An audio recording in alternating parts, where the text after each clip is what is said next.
My name is Dave Hollenbach, the host of From Embers to Excellence. My goal is to explore the many facets of leadership from the perspectives of some amazing people.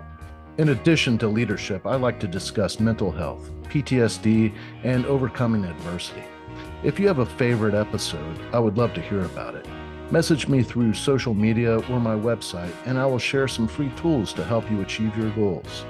Please like, subscribe, and leave a review. If you haven't purchased your copy of my book, Fireproof, please grab a copy today. Thanks for listening. Today I'm speaking with Kevin Hanegan. He is a data literacy expert and the author of Turning Data into Wisdom: How We Can Collaborate with Data to Change Ourselves, Our Organizations, and even the World. He is a senior leader who likes to use data and analytics to transform, innovate, and continuously improve organizations to make them the best they can be. His passion is the intersection of business, technology, learning, and psychology. Through many years of working in a variety of businesses and industries, Kevin has been able to leverage technology and psychology along with data and analytics to improve organizational performance and transform businesses into high-performing organizations.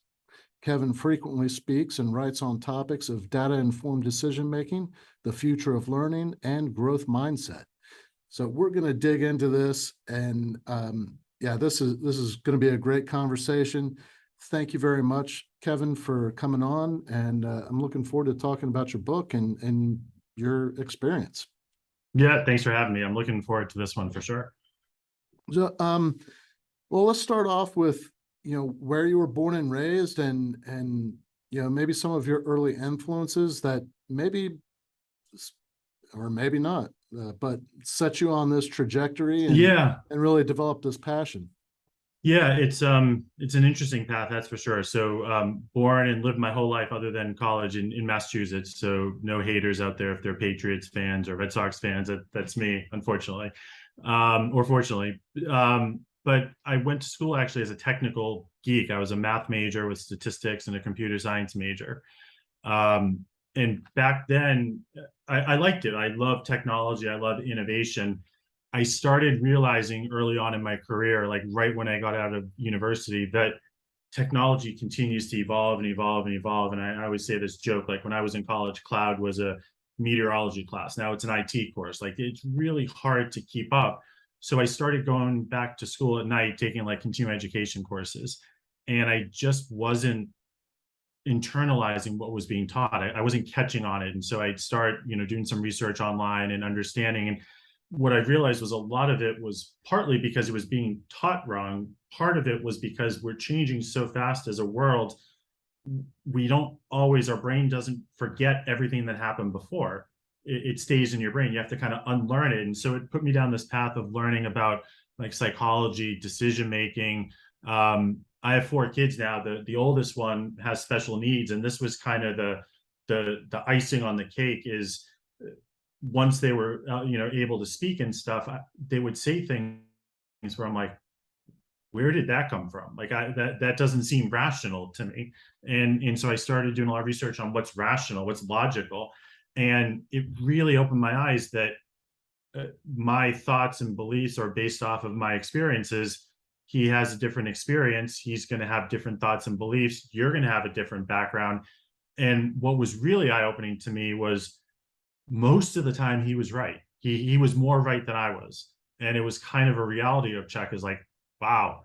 So working in technology, working in data, working in analytics, it kind of is the exact same thing I was going on with my son. Is everyone wants to use data to say, we did our investment this year and here's our return on investment. And so they showed data all over it's everywhere. And the intro sounded really complicated. It sounded technical.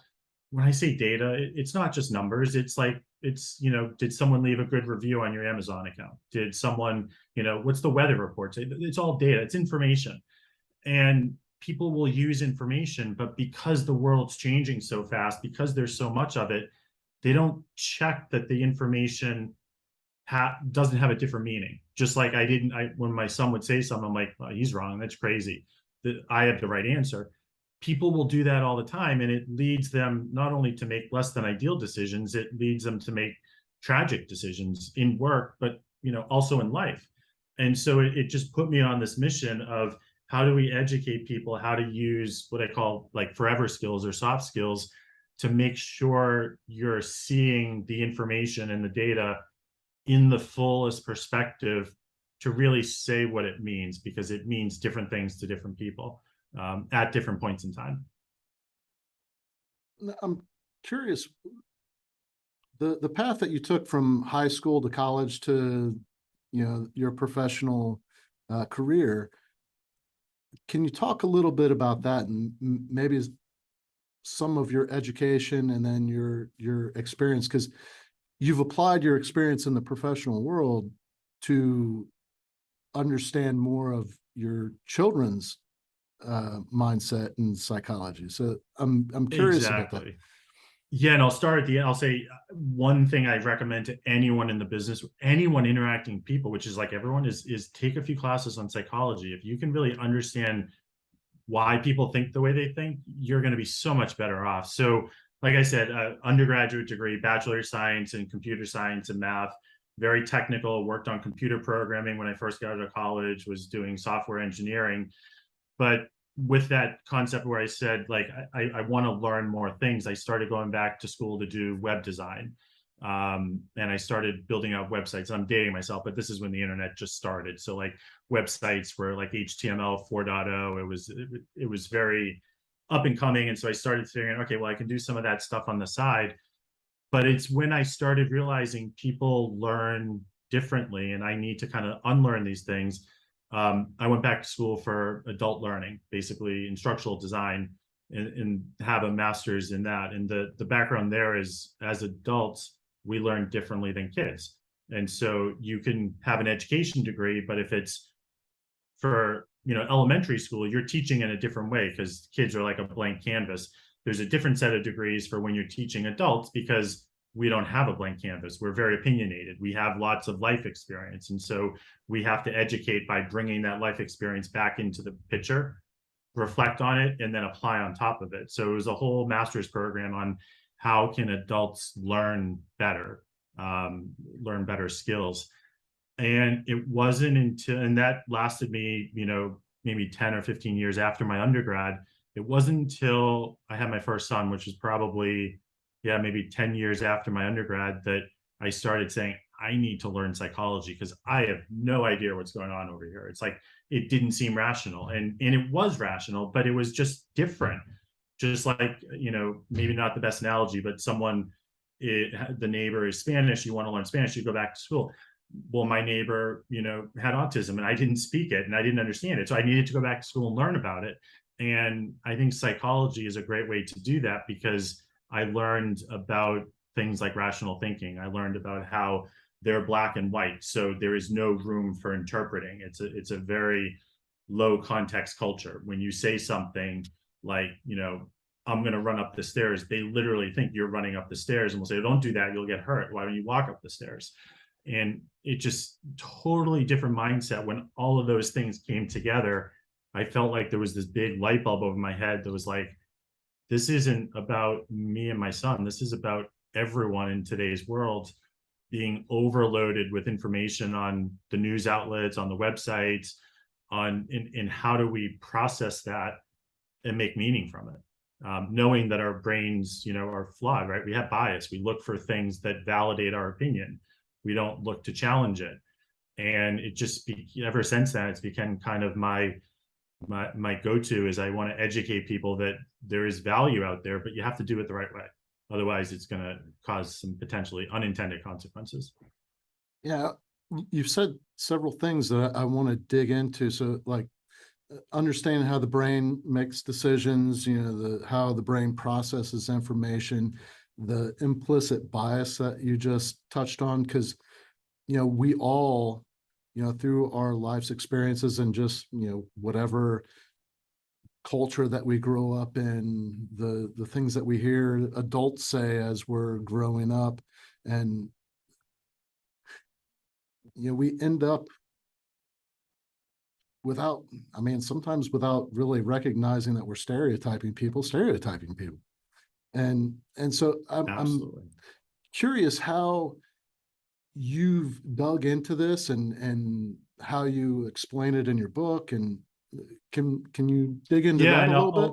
absolutely, and I'll start with a personal story to highlight that, because I think one of the challenges we have is a lot of people will say, "I don't have bias." Everyone has bias, and that's why it's important to know the brain works. And so I'll give a personal story. Is, when I was growing up and younger, the neighbor was always a troublemaker and would always shoot like BB guns, and everyone was like, "Stay away," and they had red hair, and so my whole, not even knowing it, right? I'm like, okay, there's a red hair, I'm gonna stay away. My third born came out with flaming orange hair. Like, it was the doctor's. I've never seen so much orange hair in my life. And obviously, he's a good kid. And I was like, wait a second. Why am I looking at it like, oh, it's because my perceptions of the kid when I was growing up were negative. They were in my brain. Unconsciously, my brain sees it. And it's saying, okay, you had this response back then. You're going to have this response now. Clearly it was misguided response. But I think that's the other thing people need to remember about stereotypes and biases. We don't it I don't want to say it's not our fault. It's not intentional. Like, people have them. Even if we're where we have them, it doesn't mean we're bad people. It's how the brain works. What we want to try to do is, how do we act knowing that we have them? How do we try to mitigate them? And so that's where, in one of the psychology courses, it talked about how the brain works. So the brain is a massive supercomputer. And every time the four senses, every time you're looking around all of these inputs, estimates say there's like millions of inputs you're getting every second. If the brain tried to process all of that consciously, it would overheat. You need to sleep 24 hours a day. Like, it can't. So it has this kind of filtering system. It brings in stuff and it tries to say, okay, what's relevant for Kevin to know? And I'll store that and I'll process it. But relative to important to know is subjective. So, I stored, okay, BB guns, red hair. Think of the brain as a database. Redhead, BB gun, negative emotion. And so when you have new experiences coming in, the brain will unconsciously go back into its database and pull up these past experiences. But if it can't make a direct connection, like if there isn't an experience to rely on, it tries to make a connection. And one of the things that it tries to do is it tries to validate your opinion. So if I say, my answer is my third son is a redhead, redheads are trouble, it's going to try to go back in and find any data point that I maybe have in my long-term memory that validates redheads are trouble. It's not going to find the 20 times where a redhead opened the door for me, or, helped me out at the grocery store. It's flawed that way. It is what it is. I don't know if it's flawed or it's as designed. So knowing that, you can't just believe what you think, because you have to check it and say, okay, is that because I had a bad experience? If I had a bad experience over here, can I really say that over here it's similar enough that I can expect a bad experience? And just the other thing on top of that, when the brain evolved, all we cared about was survival.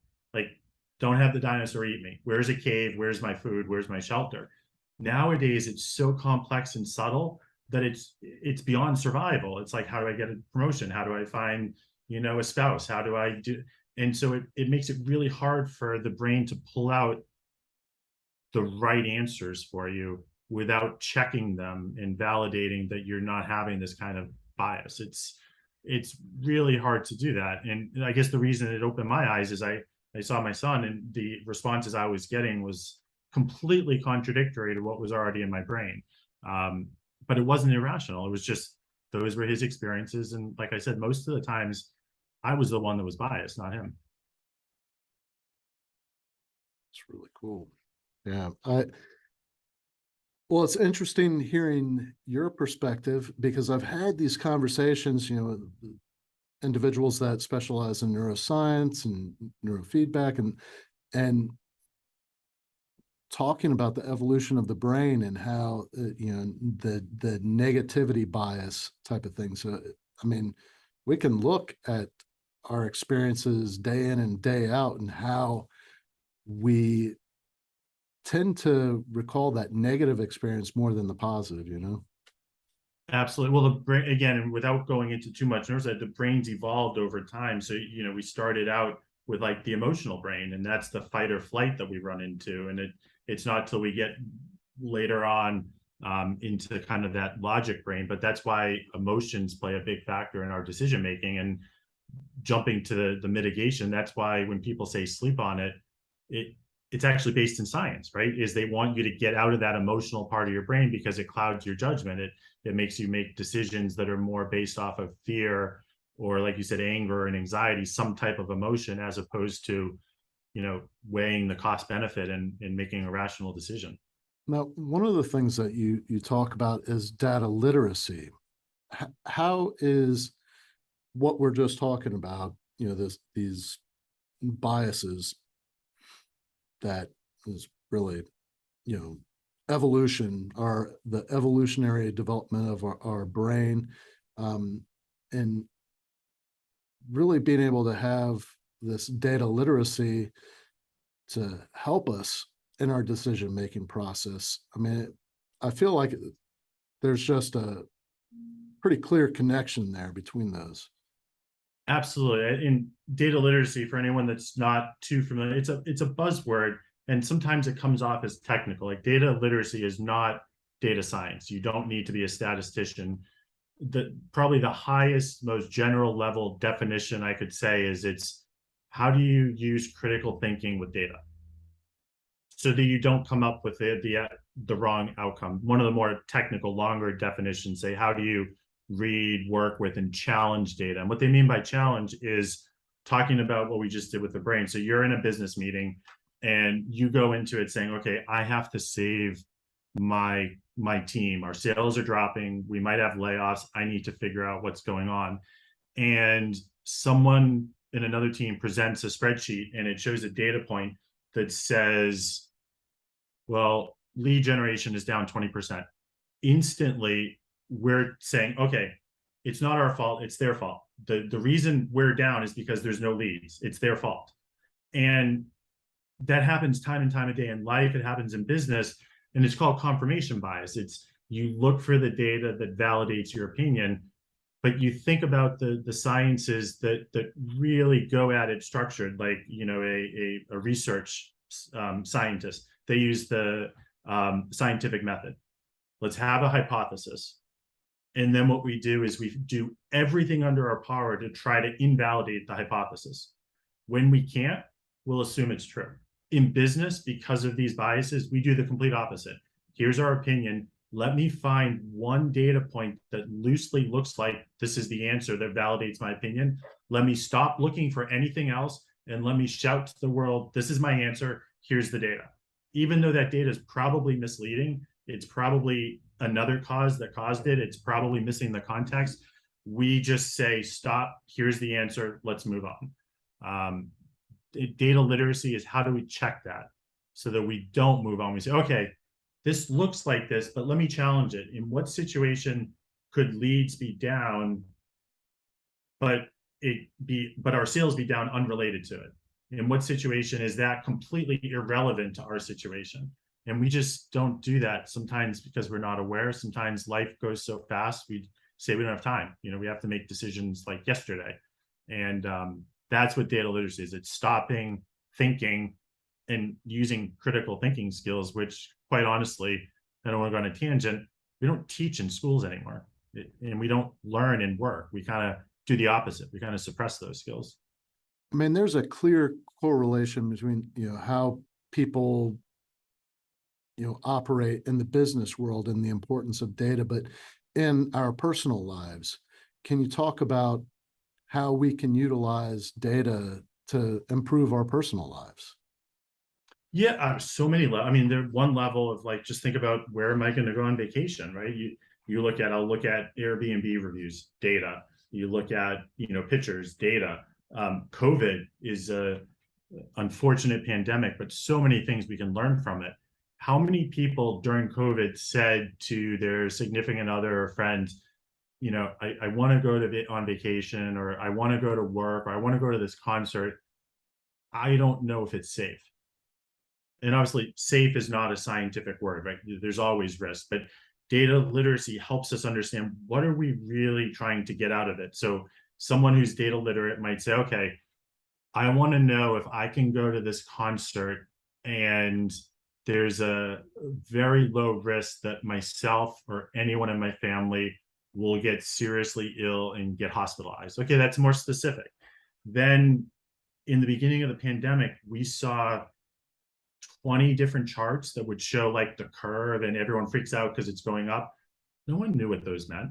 No one challenged them. There was never a chart really that actually said, most of the charts would show exponential going up, and the title would be cases, COVID cases. Well, it's not COVID cases because we weren't testing everyone. It's only positive test results, which is very different than COVID cases. So answering your question, in personal life, you're exposed to this level of overload and confusion every day. You don't need to be a mathematician. You don't need to be a biologist to know COVID. You need to be data literate to challenge, what does that visualization mean? Like, look at the title. What does cases mean? In which situation would the curve be misleading?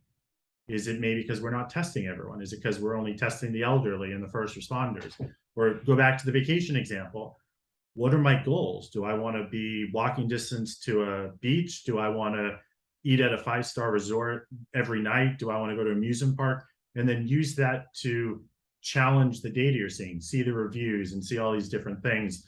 I guess I'll just finally say, if you ever, another way to explain is, if you ever go on Amazon and you don't buy a product because of a review, there's usually, when you scroll down, someone that says, I don't know what that person was talking about in their review. They didn't read the user manual, or they didn't read the description of what the product's going to do. The product works great. They just didn't do their job. People who read that first review and didn't buy the product, they're not data literate. They didn't challenge it. They didn't understand, how could this be wrong for this person, but right for everyone else? Well, it's wrong if they didn't read the directions. Yeah. One thing that, I mean, I've had this conversation with so many people when we're talking about leadership and team building, and really the importance of communication when developing trust within a team or within an organization, within a family, and when you talk about communication, you have to discuss listening. And you talk about, the difference between active and passive listening. Can we talk about that a little bit? Yeah, absolutely. And it goes back again to the concept of the brain and who we are. We're perfect, and we're also very flawed at the same time. But when most people have an opinion going into a meeting, and that meeting could be a work meeting, or it could be you and your spouse are talking about what are we going to do for dinner? Where are we going? What school are we going to put the kids in? When you have an opinion, our first thought, kind of that survival mechanism, is when someone else is talking to us, we're not listening to what they're saying. What we're actually doing is we're thinking about how are we going to rebut what they're saying? What is our next move? We're not active listening basically means don't use any brainwaves. Just stop. Don't think about anything consciously and listen to what they're saying. How many times have you been in a meeting where you're talking and then someone asks a question that either you just answered or is completely out of left field? You're like, were they just paying attention? Like, it happens to me every day. And that's the difference. Is passive listening is you're maybe making eye contact, but you're daydreaming. You're specifically daydreaming about, how am I going to prove this guy wrong? How am I going to get my point over? Is this guy going to stop talking so I can get my 2 minutes of fame? Whereas active listening, the brainwaves, you're just listening. It's hard. We're not set up to do that. And I think one of the reasons it's hard, and we talk about this in the book, is, have you ever taken a course in listening, right? It's probably the most used communication skill out of all of them. We take tons of courses on reading. We take tons of courses on writing. We don't take any courses on listening. But it's probably the most important one, because like we said, if you don't listen, you don't get the other perspectives. I'm still going to think redheads are troublemakers. I'm still going to think that COVID cases are exponentially growing. It all relates to how you listen to other people. And I can think of two perfect examples at the beginning of our conversation. Yeah.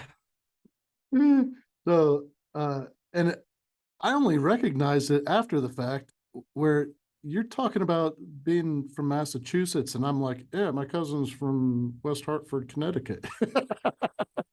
Well, New England's small. They're close enough. That was my angle. It's within an hour. It's close enough. Oh, well, the reality is I heard you say Boston. My cousin and her family visit Boston quite often. I just saw pictures of them in Boston, and I automatically, you said Boston. I'm like, yeah, that's right where my cousin is. Yeah. And then the information bias, where you, or not information bias, but I was not active listening. I heard you talk about the beginning of your life, but you went faster than I was registering. You started talking about your education and your all that, and then I asked you right after, can you talk a little bit about your education?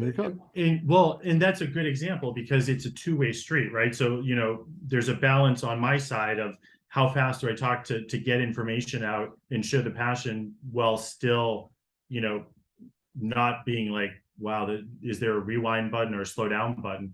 Because everyone talks fast, everyone moves at the speed. And so it's a good call out for everyone is you need to share information slower. And throwing my learning hat on, that's why one of the things about adult learning is they call it scaffolding and replications. You do it multiple times because it's not going to sink in the first time because you're not actively listening. It's going to sink in the second, third, and fourth time. When it's going to sink in the first time is if my answer is 100% relevant to what you need at the moment, which almost never happens. On the inverse of that, speaking fast but speaking too slow is a thing. I'm guilty of that. Early on in my childhood, I stuttered, and the doctor told my mother, well, just put him outside with the other kids. They'll make fun of him and he'll eventually stop stuttering. Yeah. And what ended up happening is I quit talking. And then when I did talk, I just spoke so slowly that I might as well have been stuttering. But it is something that I have to consciously work on even today. When I'm editing these interviews, sometimes I'm like, gosh, man, you need to hurry up with this question, this line of thinking, and I can, well, I've heard it most of my adult life, like people going, yeah, you need to pick up the pace here, Speedy, and Yeah, and I'm sorry you go through that because I hear what they're saying. I only disagree because I have experience not with the stuttering, but people process differently. It's not just about the output, it's about the input, it's about the listening. Is like my wife is great. She can think of like the one-liners on her feet. Like we're on a school meeting and like she'll just come right back at the teachers. And I'm like, I wish I thought of that. I can't do that. I need to process for a while. And then I'll wake up at night. I'm like, oh, I wish I said that. So, taking your time to reply is just like taking your time to process. You want to have that level of, okay, I have enough info to go back. It's not a bad thing, but it's unfortunate that people think it's a negative thing. well, and even in the world of public speaking, when people are listening to someone talk about a particular subject, if you don't have the right rhythm, and Yeah. if the pauses are too long, you'll lose people's attention. They'll start thinking about what they're going to have for lunch, and Yeah. and so there is that responsibility of the speaker, as well as the responsibility of the listener, the active listening piece, and making sure that you're not tuning out, that you are listening to what the person is saying. Absolutely, it's a good point. And for people communicating with data and decisions, same thing, right? It's on us to make sure we're using the right fluid motion and cadence so that they don't daydream. Now, who is your book for? Who did you write your book for? Yeah, it's a loaded question because I would say I wrote the book for myself, but that's not obviously the marketing answer, right? Because there's only one of me. I struggle between, is it a textbook for people learning about data analytics? Probably not, because it talks more about like these soft skills and literacy. Is it a leadership book? Maybe, but everyone makes decisions. That's the key thing, is it's not just strategic decisions. It's any decision you have to make.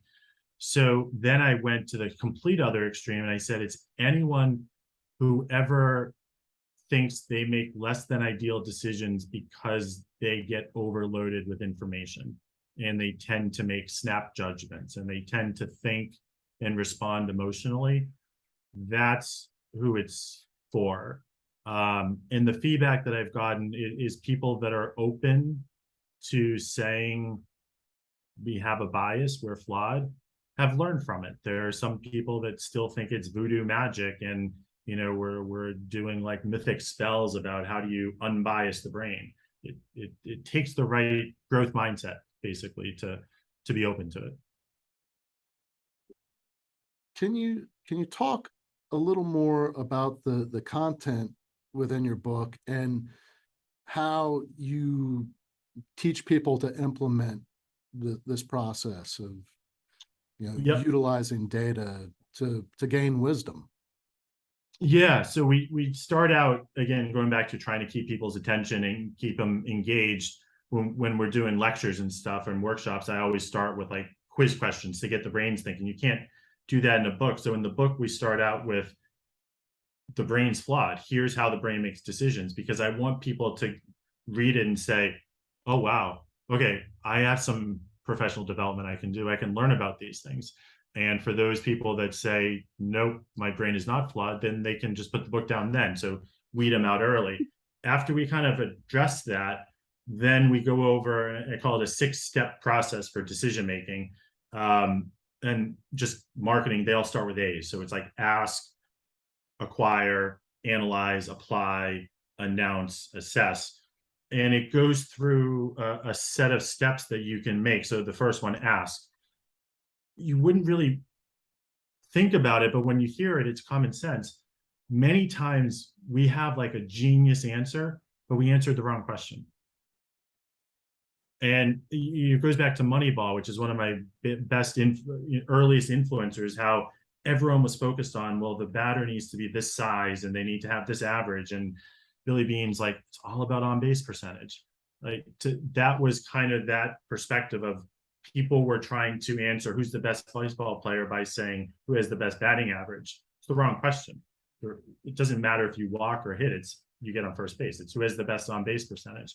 So the whole first step is, how do you turn a question into what I call an analytical question? So the example of COVID before, if you see a chart that says COVID cases this year, you would want to say, okay, that's not a good question. You can't answer that. Like, what does that mean? What's the time frame? What's the scope? You would turn it to, what are the number of positive test cases in this area for this time period, and is it going up or down compared to last year? So you make sure you're asking the right question, you make sure you're framing the right question, you make sure you're acquiring the right data. That's kind of the next phase. A lot of people just look at like what's in my database. They don't look at reviews on Amazon, or they don't ask their friends. How do you then analyze it? And analyze it doesn't have to be statistics. It could be, do you see more positive sentiment or negative sentiment? And then you go to the apply phase. The apply phase is where I say you're using common sense. You might go through this analysis, and a famous example is there's a visualization that shows there's a correlation between shark attacks and people eating ice cream. So the more that people eat ice cream, the more there are going to be shark attacks. The apply phase says, no, that's absurd. What's happening is more people eat ice cream in the summer, and there's more people in the beach swimming at the summer, unless you're one of those people that swims in New Year's, which are crazy. There's something else which is causing that. It's the weather, it's the temperature. The apply phase is, okay, think about that and don't just drive off the cliff because the GPS tells you to. You need to challenge it. And then once you do that, it goes into change management. How do you announce this to all your stakeholders? And how do you announce it in a way that they're actively listening for it? And then finally, you go to the assess phase, which continuous improvement. Like you said, it's not going to be perfect, but you're going to put something out there and then you're going to build on it over and over. What was the last A? Was it Assess? Yeah. So going just a little deeper there, one of the things that a lot of people focus on in today's world is they focus on outcomes. And that sounds odd because everyone says in business, I don't care about the income, focus on the outcome. The outcome is customer success, revenue, whatever. The problem with that in decision making is you could have a good outcome even if your process is flawed by chance. You could have a horrible outcome. You could have a sound process, just something changed. So in decisions, you can't just say, okay, our decision was good, we made money. Because if it's a flawed process, you're ignoring that. So in the assess phase, yeah, you want to look at the outcome. Did our vacation work? Did no one get in the hospital due to COVID? Did we make money on the stock we purchased? But you want to assess the process. What could we have done different? What questions could we have asked in hindsight that were helpful? And then feed back that into your process for the next time you do it. Most people don't do that. They just focus on the end goal. And if the end goal is the light turned green and we made money, they could care less if they just assume the process was right. Most times it's not. It's you're going to get more bang for your buck if you incrementally evolve your process than if you just look at when your outcome was negative and why it was negative. And it's got to be a continuous reevaluation of the data, because as you improve the process, the data could change. You've got to collect that so that you can adjust your process accordingly.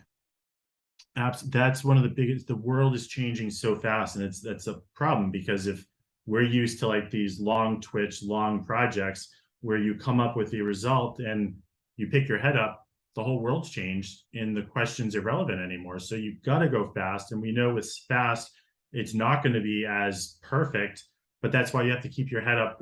I use the analogy, like when you're swimming, you're always picking your head up to get air once in a while. At least I am. I can't go across the whole pool. Like in business, you have to pick your head up and say, what changed? You can't just keep it down in the sand. So quicker is better, but you need to make sure you pick your head up and looking around, what may have evolved, because I've seen it happen. Even last week, people put their head down, complex problem. They come out of their think tank. We have the answer. I'm like, no, thanks. Irrelevant. We've already moved on. Not needed anymore. So it sounds like you're alluding to one of the things you touched, the difference between linear thinking and exponential thinking. Absolutely. It all comes down to the brain, which again, if anyone takes anything away from this, read a book on how the brain works. It's fascinating, but our brains are very linear. We don't think exponentially. So, to us, if we asked you questions, and there's all these tests that prove it about different size pizzas and which one would you think is bigger, we tend to look linearly. We don't think that way. But technology is growing exponentially. So you have this gap where innovation and technology is up here, and we're taking baby steps up here, and the gap is widening. So an example of exponential thinking, 15 years ago, people are thinking, okay, what's the next innovation in the hotel industry? Well, maybe we can have like digital keys on our phone. So people are like, great, that's great. It helps people. Airbnb said, wow, what if we don't own the houses? That's exponential. You basically went from here's what everyone's doing, one step up. We're going to go so far out there that it looks different, but it's in the same industry. Same thing with Uber. Everyone's thinking, okay, how can I make the taxi better? Can I give like complimentary water? Can I put like a tablet in the back? Well, what if I just take Joe Schmo off the street that doesn't have a job and they have a car? That's exponential thinking. And the larger the gap, the harder it is for us to close. And so we talk about trying to think sideways, outside the box, but we also think about how do we keep up with technology? We can't just answer it by, okay, what's the next linear step? It's completely different. What blue sky, what does it look like, way up there? And the cool thing is they're skills, which means you can learn them. Like, so I don't want someone to leave and say, well, I don't have it. I'm not an exponential thinker. Like, these are all things, if you want to learn about them, you can learn about them because skills are gained. You can follow processes and methodologies and frameworks and apply brain exercises to say, I want to make a professional development goal by the end of 2022 or by the end of 2023. I want to be better at exponential thinking. You can do that, which is why I love all of this stuff, is you can learn it. So do you have techniques or steps in your book that helps the reader develop their ability to exponentially think? Absolutely. And to be fair, most of them are not ones I created. They're ones where I'm sourcing other people that have already gone through this for me. So the book has methodologies for mitigating bias, like we said, from sleep on it to more hardcore scenarios and how you challenge your assumptions. It also has strategies for how do you think critically, how do you think creatively, linearly, and what are some strategies that help you think exponentially. It kind of again, it all goes back to the brain. They require you to forget about everything you know. And then there's a series of questions you can go through that just take these assumptions out of the equation. Because going back to the Airbnb, everyone isn't going to think, well, let's use houses, because their mental model is going to say, well, hotels need to have their own inventory. So you ask yourself, when is there a situation where a lodging company does not own their inventory? And that's how you think exponentially. What are some of the strategies for, can you give me an idea of the differences between the strategies for thinking creatively and strategies for thinking critically? Yeah, good question. So, and they're related, but thinking critically means challenging what you see. So a strategy could be get a different perspective. So you avoid confirmation bias. What do you think about this? And being open to that. It could be asking yourself, what situation is this not true? So the example of someone said, the more people that eat ice cream in Boston, the more whale attacks or shark attacks are going to be. Critical thing would say, in what situation is that not true? Or what else could be causing both of those to happen? Creatively is similar, but it's a little bit different. You want to kind of step out of your comfort zone. And one of the techniques I teach is, whenever you're trying to come up with a solution, always come up with at least two of them. You're pretty good coming up with one. It's usually pretty generic, but when you have to think of a second one, it's really hard. And the more and more you think about it, you have to get creative for that solution to work. And I've done it on things like puzzles before. Many times what happens with creative thinking, what gets you over the hurdle is there is some type of assumption that you have that isn't true, and you don't think about it. So an example, there's a game that you can do in professional development. It's like a puzzle, and you ask the team to put the puzzle together. No one can put the puzzle together.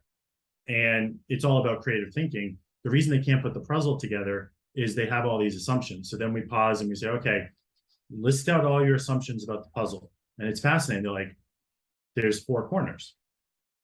That's an assumption. All of the pieces that have color are face up. And so they write all these out, and then you say, okay, now go take a step back, challenge those assumptions. And then you realize the trick with the puzzle is it's not a puzzle that's rectangular. It's like 20 different dimensions. And it's actually, some of the pieces are face up, some of the pieces are face down. It challenges your assumptions.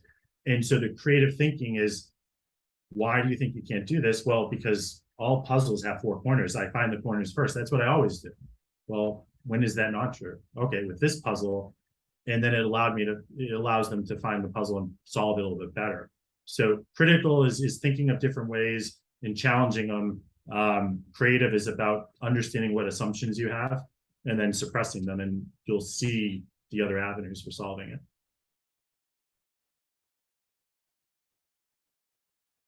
Awesome.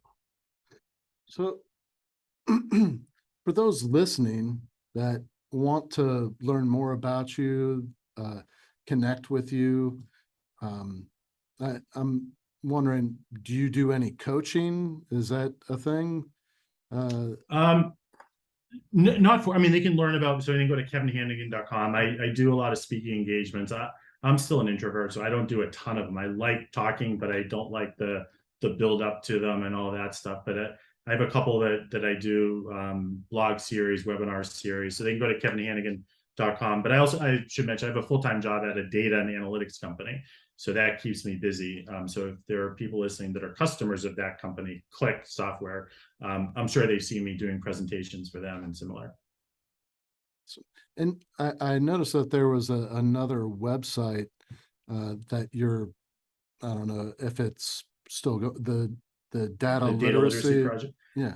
Yep. So it's a kind of a nonprofit think tank, the dataliteracyproject.org, where we get people in the corporate environment advocating and sharing resources, best practices, free learning about data literacy. So, but even though it's for the corporate setting, even if you're not in corporate world, you can still benefit from it. Just check it out. It's the dataliteracyproject.org. Tons of articles about data literacy, about what we talked about today, free training, blogs, webinars, all that stuff. So, well, I'll have those links in the show notes. And best place to get your book? I would say Amazon, probably, because they think exponentially. So, they have on-demand shippers in like every country. So it's cheaper to buy it there than even if I gave it to you and I had to ship it to a different country. Somehow Amazon, it's cheaper. So yeah, that blows my mind with my book. Just shipping it to Canada, the price of shipping, crazy. Oh my gosh. And people think we're trying to sell it to get more. I'm like, I don't care about my Amazon ranking. It's cheaper for you if you just buy it on Amazon. Yeah, absolutely. Well, thank you so much for having this conversation with me. And it's so relevant to, really a lot of what I talk about on the show, where I'm talking about our mental health, PTSD, with leadership development, how we approach, how our brain works, really. I mean, when we're talking about mental health, the neuroscience of PTSD, man, what a challenging our assumptions and understanding how our brain thinks and how our brains are wired is so critical to, our mental health. Absolutely. Amen. Well, thank you so much, Kevin. I really appreciate it. Absolutely. I appreciate you having me. It's been a pleasure.